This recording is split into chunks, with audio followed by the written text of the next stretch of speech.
The Spanish-American War was a conflict which was part of a series of smaller conflicts, ingeniously crafted by King Feuad IV. It was originally over the subjugation of the Bolivian peoples.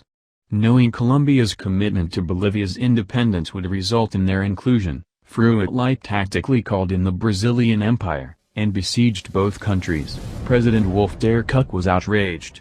Colombia had long since been a part of the American sphere, and on the morning of September 11, 1851, a day that will live in infamy, the Americans joined on the side of Colombia. Wolf der Kuck was quoted saying, "The Spanish have overstayed their welcome in our backyard. They must realize that colonialism is a thing of the past, and self-determination rules the American continent now. That is, as long as the United States is the one determining." Unfortunately for the United States, this was all playing into the hand of the Spanish Empire. Having stationed well over two-thirds of their forces in Cuba already, the Spanish Armada was prepared, with admirals well trained after the Spanish-English War of Cuckoldry over Jerusalem, in which they took no naval losses, which is important to note. Their strategic ally of Brazil finished up the South American front, and the Portuguese lead the charge in the notorious landing, setting the stage for a much greater offensive to come.